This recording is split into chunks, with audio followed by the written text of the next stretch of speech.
जय हिंद दोस्तों, आज हम स्टार्ट करने वाले हैं क्लास 11th का अकाउंट चैप्टर नंबर 5 हिसाबी समीकरण और धंधा के व्यवहार।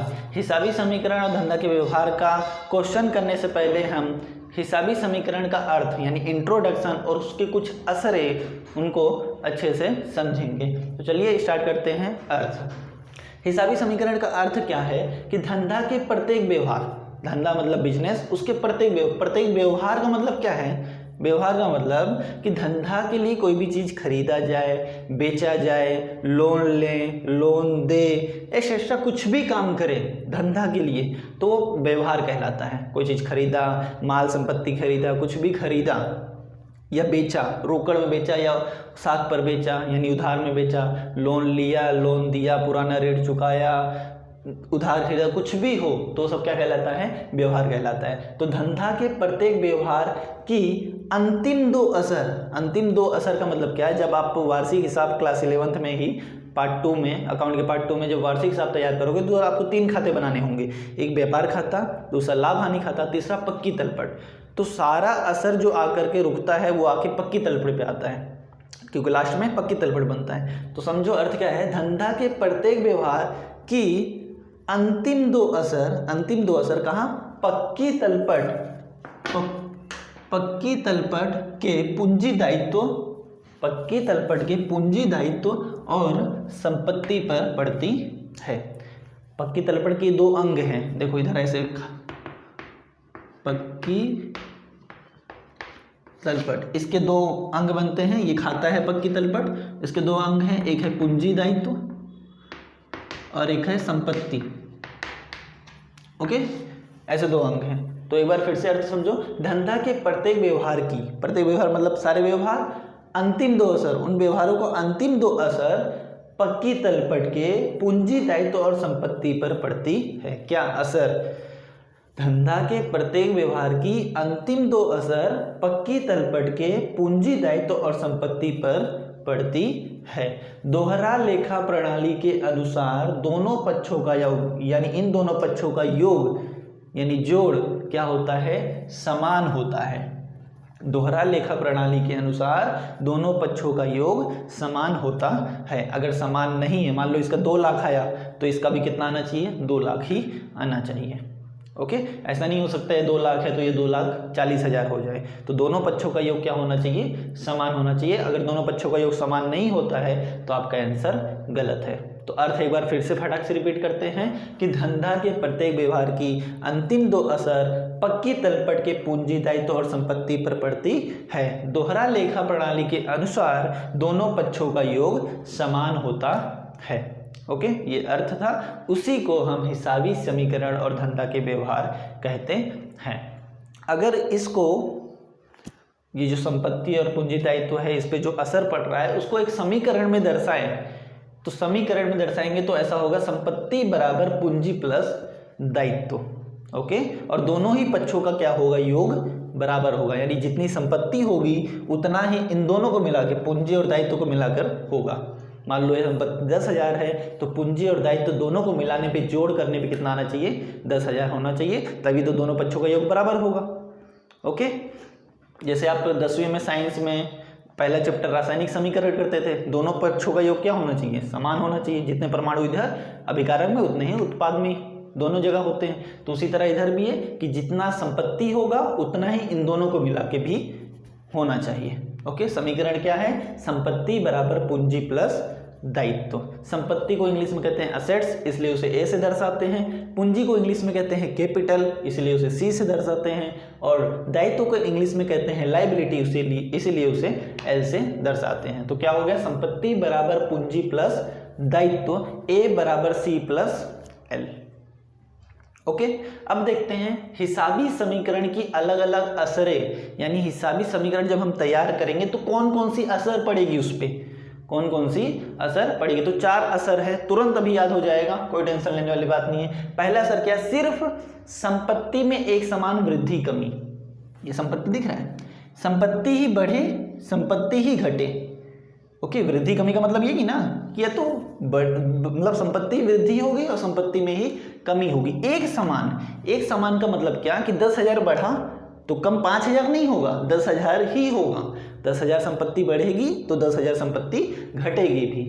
ओके, मान लो ये संपत्ति 0 है और पूंजी और दायित्व को मिला के भी कितना है, 0 है। दोनों पक्षों का योग क्या है, 0 है। अब कुछ ऐसे व्यवहार करें कि जिसमें हमारी संपत्ति बढ़े और संपत्ति ही घटे। मान लो कुछ ऐसे व्यवहार किया जिसमें हमारी संपत्ति 10,000 क्या हो गया, प्लस हो गया, संपत्ति बढ़ी। और कुछ ऐसे ही व्यवहार करें कि संपत्ति घटे भी, तो -10,000। तो कितना हो गया, 10,000 में से 10,000 गया तो 0 और इधर तो 0 था ही। यानी कुछ ऐसे व्यवहार हो। पहला असर क्या है कि संपत्ति में एक समान वृद्धि कमी। सिर्फ संपत्ति मतलब पूंजी और दायित्व से कोई छेड़छाड़ करेंगे नहीं, संपत्ति बढ़ी और संपत्ति ही घटी। अब बात करते हैं ये होगा कब कब कि संपत्ति ही बढ़ेगी और संपत्ति ही घटेगी। कब कब होगा, तो जब रोकड़ में खरीदी करेंगे हम, या रोकड़ में बेचेंगे, या उधार बेचेंगे, या बैंक में भरेंगे, या बैंक से निकालेंगे। सिर्फ संपत्ति में ही एक समान वृद्धि कमी कब होगी, जब हम रोकड़ में कोई चीज खरीदी करेंगे, रोकड़ में खरीदेंगे। जैसे श्वेता के पास से 10,000 का माल खरीदा, तो माल आ रहा है, माल हमारी क्या है, संपत्ति। तो संपत्ति 10,000 क्या हुआ, बढ़ गया। माल आ रहा है ना, हमारे पास आ रहा है, तो संपत्ति हमारी बढ़ गई। लेकिन रोकड़ में खरीदा है मैंने, यानी क्या होगा, पैसा मेरे पास रोकड़ जाएगा, मैं दूंगा किसको, श्वेता को। ओके, तो रोकड़ जा रहा है, रोकड़ भी क्या है, हमारी संपत्ति है। तो संपत्ति क्या हो जाएगी, 10,000 कम हो जाएगी। तो क्या हुआ कि संपत्ति ही बढ़ी 10,000 और संपत्ति ही 10,000 कम हो गया। ओके, तो जब हम रोकड़ में खरीदी करेंगे तो संपत्ति बढ़ेगी और संपत्ति ही घटेगी। दूसरा क्या, रोकड़ में जब बेचेंगे, अभी तो मैंने माल खरीदा, अब क्या करते हैं, रोकड़ में माल को बेचते हैं। जब रोकड़ में बेचेंगे, मान लो 10,000 का माल मैंने पूनम को बेचा, रोकड़ से बेचा है, 10,000 का माल पूनम को रोकड़ से बेचा। पूनम को नहीं बेचा, माल बेचा है 10,000 का, पूनम को बेचा है। तो क्या हो रहा है, माल जा रहा है, माल क्या है, हमारी संपत्ति है। तो संपत्ति क्या हुई, 10,000 कम हो गया। 10,000 का माल जा रहा है तो संपत्ति कम हुई। लेकिन रोकड़ में बेचा है तो तुरंत पूनम क्या करेगी, उतना पैसा मुझे चुका देगी। तो रोकड़ आएगा, रोकड़ क्या है, हमारी संपत्ति है, तो संपत्ति बढ़ भी जाएगा। समझ में आया। तो जब हम रोकड़ में बिक्री करेंगे तब हमारी संपत्ति ही कमी होगी और संपत्ति ही बढ़ेगी। पूंजी और दायित्व से कोई छेड़छाड़ करेंगे नहीं। ओके, तीसरा क्या, उधार बिक्री करेंगे। जब हम उधार खरीदी नहीं, उधार बिक्री, मान लो 10,000 का माल निक्की को साख पर बेचा, साख मतलब उधार पे बेचा।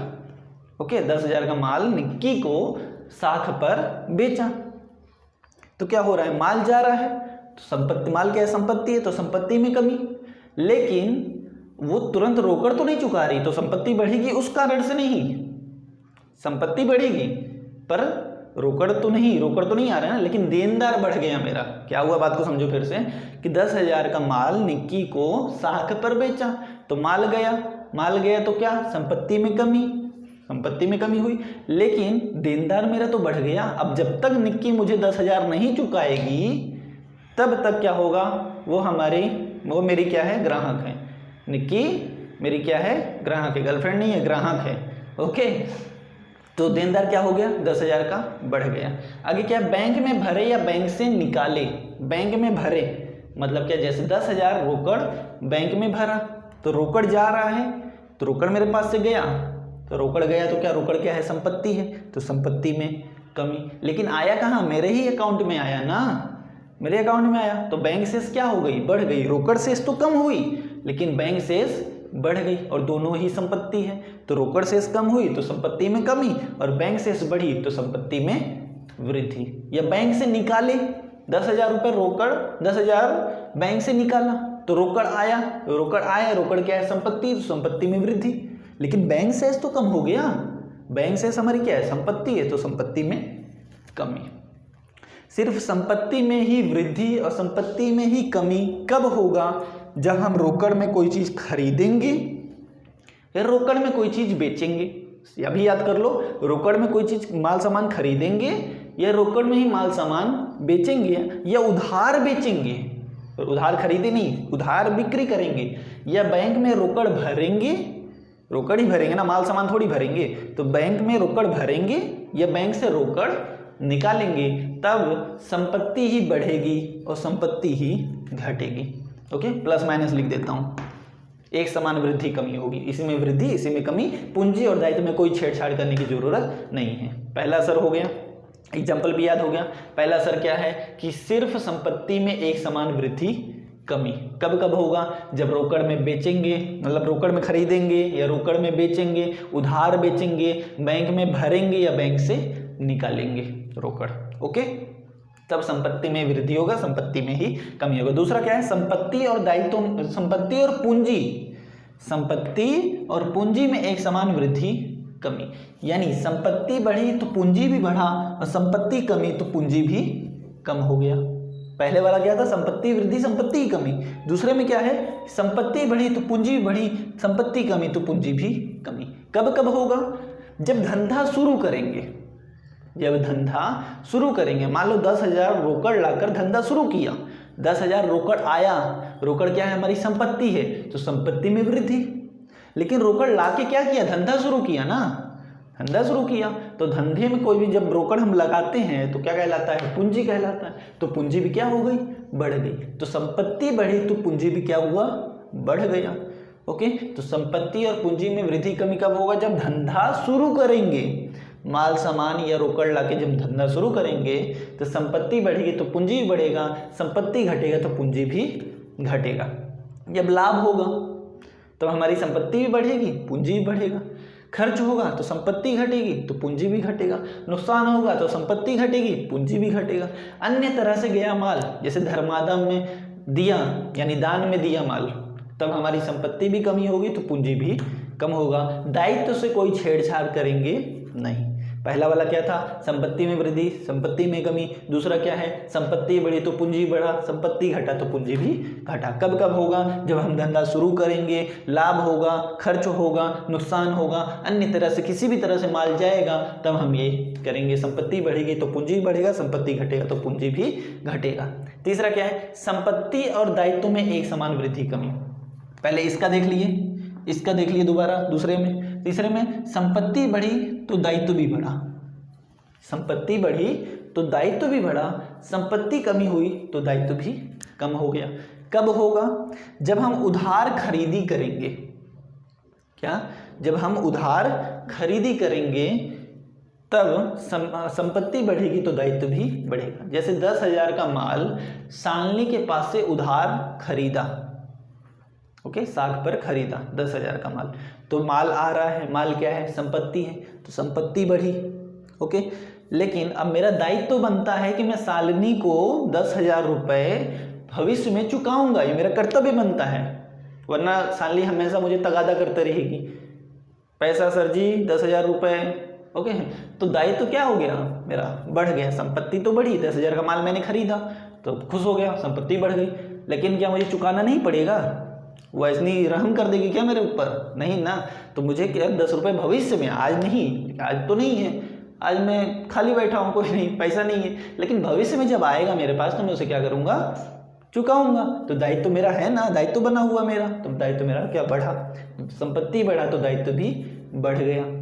ओके, आगे जब लोन लेंगे, बैंक से हमने लोन लिया तो रोकड़ आया, रोकड़ आया तो क्या, संपत्ति में वृद्धि, संपत्ति में वृद्धि। लेकिन अब वो लोन हमें चुकाना तो पड़ेगा बैंक वालों को।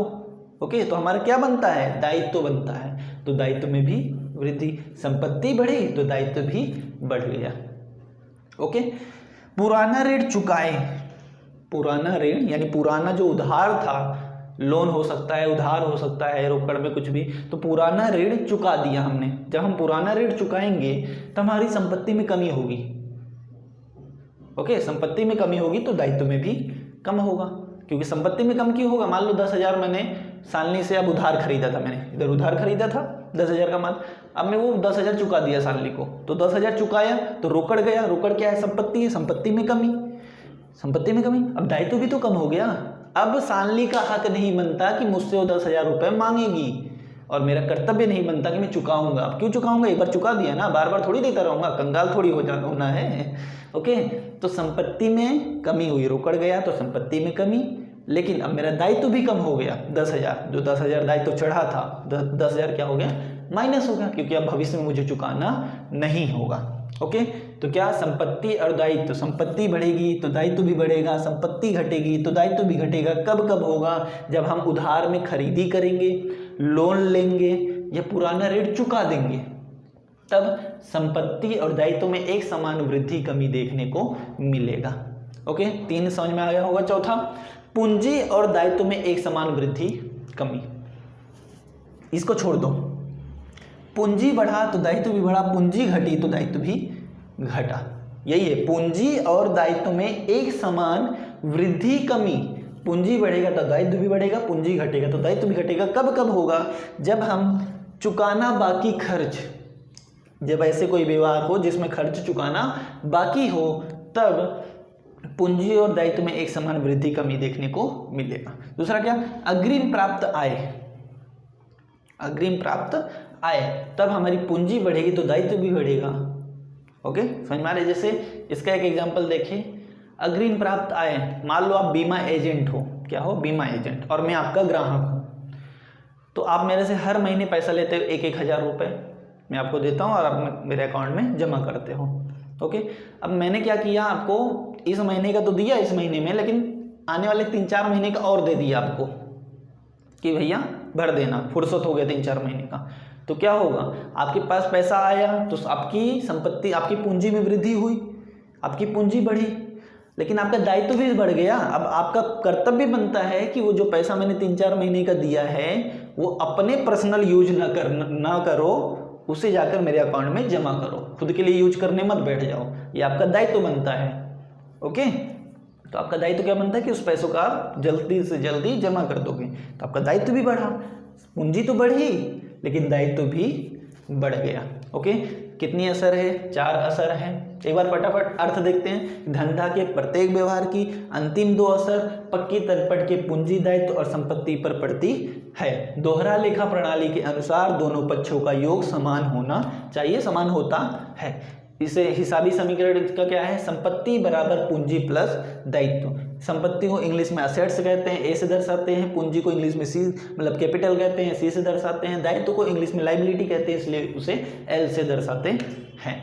हिसाबी समीकरण की अलग अलग असरें, कितनी असरें हैं? 4 असर हैं। पहला क्या? संपत्ति बढ़ी, संपत्ति में कमी। सिर्फ संपत्ति में वृद्धि, सिर्फ संपत्ति में एक समान वृद्धि कमी। कब कब होगा? जब हम रोकड़ में खरीदेंगे, रोकड़ में बेचेंगे, उधार बेचेंगे, बैंक में भरेंगे या बैंक से निकालेंगे, तब हमारी संपत्ति ही बढ़ेगी, संपत्ति ही घटेगी। दूसरा क्या था कि संपत्ति बढ़ी तो पूंजी भी बढ़ा, संपत्ति कम हुई तो पूंजी भी कम हो गया। कब होगा? जब धंधा शुरू करेंगे, लाभ होगा, खर्च होगा, नुकसान होगा, अन्य तरह से माल जाएगा, तब हमारी संपत्ति और पूंजी में एक समान वृद्धि कमी देखने को मिलेगा।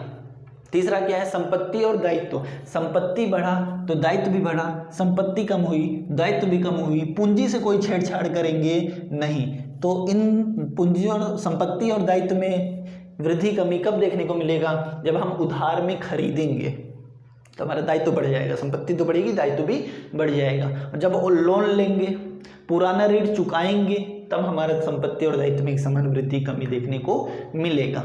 चौथा क्या है कि पूंजी और दायित्व में एक समान वृद्धि कमी, मतलब पूंजी बढ़ा तो दायित्व भी बढ़ा, पूंजी घटी तो दायित्व भी घट जाएगा। संपत्ति से कोई छेड़छाड़ करेंगे नहीं। ओके, कब कब होगा? जब चुकाना बाकी खर्च होगा और अग्रिम प्राप्त आय होगा, तब हमारी पूंजी भी बढ़ेगी, दायित्व भी बढ़ेगा, या तो पूंजी कम होगी तो दायित्व भी कम हो जाएगा। ओके, उम्मीद करता हूँ कि आपको समझ में आया होगा। इसके नेक्स्ट वीडियो में इसी चैप्टर का एक क्वेश्चन करेंगे, जो एक ही क्वेश्चन दिया है स्वाध्याय में, क्वेश्चन नंबर 2, पूरा क्वेश्चन करने की कोशिश करेंगे। ओके, जय